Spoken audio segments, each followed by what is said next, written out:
नमस्कार दोस्तों, आप सभी का स्वागत है मेरे YouTube channel Ashok Chawla education app पर। दोस्तों आज का जो हमारा टॉपिक है मूल्यांकन के प्रकार। दोस्तों इससे पहले हमने देखा कि अधिगम का मूल्यांकन क्या होता है, उसमें अधिगम क्या होता है, मूल्यांकन क्या होता है, उसके बारे में हमने पिछले वीडियो में बहुत विशेष तरीके से जाना कि अधिगम में कौन कौन से प्रयोग होते हैं मूल्यांकन के द्वारा। तो वो हमने डिटेल से पढ़ लिया। इसके पिछले वीडियो को जरूर आप विजिट करें ताकि उससे आज को नॉलेज अच्छा हो जाएगा। उसके बाद आज हम पढ़ेंगे मूल्यांकन के प्रकार, यानी टाइप्स ऑफ इवोल्यूशन, यानी मूल्यांकन कितने प्रकारों से किया जाता है, मतलब किस किस प्रकार से मूल्यांकन होता है। तो दोस्तों उसमें पहला है निर्माणात्मक। निर्माणात्मक जिसे हम रचनात्मक भी कह सकते हैं मूल्यांकन।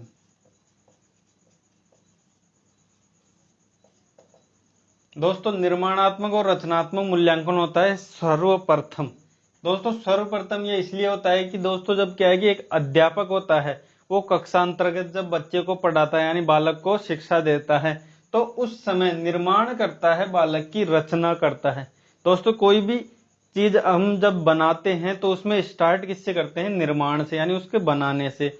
तो बच्चे का जो बाद में जो सर्वांगीण विकास बाद में जो उत्पन्न होता है तो वो स्टार्ट होता है उसका निर्माण से, कि बालक का निर्माण एक अध्यापक किस प्रकार करता है। जब अध्यापक होता है तो वो पाठ्यक्रम पढ़ाता है तो उसके बीच बीच में, अध्याय के बीच में कुछ भी सवाल पूछना या उसके बारे में उसका आकलन करना कि वो इस समय किस स्तर पर है जो हम पाठ पढ़ा रहे हैं। यानी एक अध्यापक जब ये पाठ्य क्रिया करता है, पढ़ाने की क्रिया करता है, तो उस समय बीच में वो क्या है कि कुछ सवाल ऐसे करता है जिनसे आकलन पता होता है कि बच्चे का इस समय किस तरीके का आकलन हुआ है।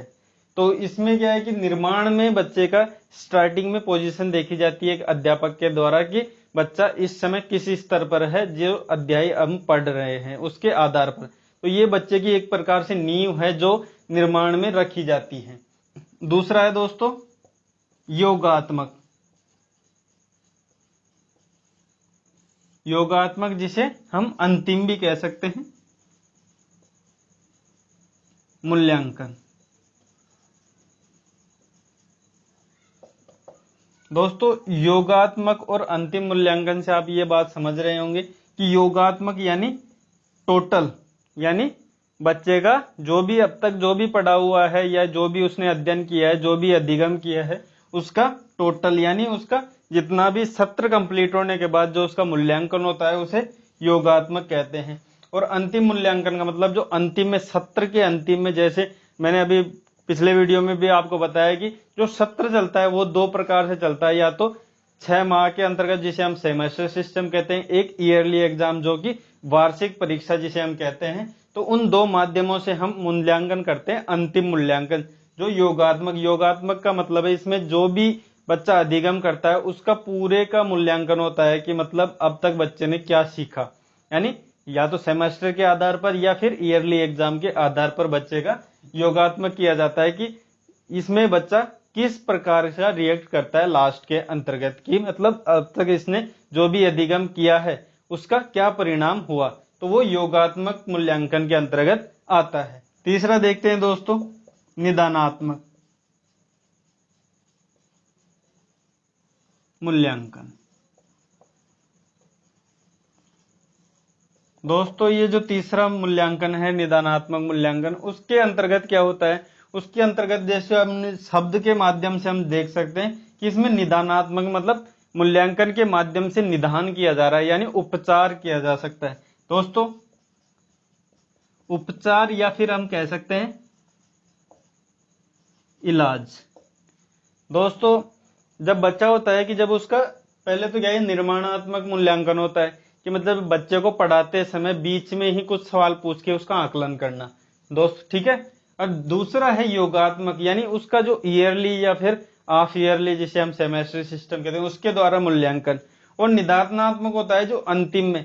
दोस्तों इसका अंतिम नाम इसलिए दिया है क्योंकि योगात्मक जो वार्षिक में यानी पूरे सत्र में जो भी पढ़ा है उसका अंतिम स्कोर क्या होता है, इसलिए इसका अंतिम है मूल्यांकन। और ये निदानात्मक यानी जो अंतिम मूल्यांकन होने के बाद भी कुछ शिक्षार्थी ऐसे होते हैं जो कि उस परीक्षा में पूर्ण नहीं कर पाते, यानी वो फेल हो जाते हैं या फिर किसी जैसे परीक्षा होती है तो उसमें कुछ पेपर बैक हो जाते हैं, या फिर कुछ भी ऐसी समस्या जिसके कारण बच्चा पूर्ण रूप से सफल नहीं हो पाता, उसमें जब प्रॉब्लम आती है उनका निदान करना, यानी उनकी कमजोरियां देखना कि वो किस प्रकार या किस विषय में रहा है और वो किन कारणों की वजह से पीछे रह गया है। तो उन कारणों को समझकर फिर उनके ऐसी शिक्षण विधियों का प्रयोग करके ताकि वो जो उनकी कमियां हैं वो सुधार सके और आगे जो भी एग्जाम हो उसमें अच्छे से सफल हो सके। इसलिए दोस्तों ये जो मूल्यांकन के प्रकार बताए गए हैं वो 3 प्रकार, पहले है निर्माणात्मक जिसे हम रचनात्मक भी कह सकते हैं, दूसरा है योगात्मक जो कि अंतिम मूल्यांकन भी हम कहते हैं, और एक होता है तीसरा निदानात्मक। यानी ये 3 रूप हैं जिसे हम पूर्व, मध्य और अंतिम। दोस्तों याद करने के लिए आप ये 3 शब्द प्रयोग में ले सकते हैं कि ये पूर्व में होता है।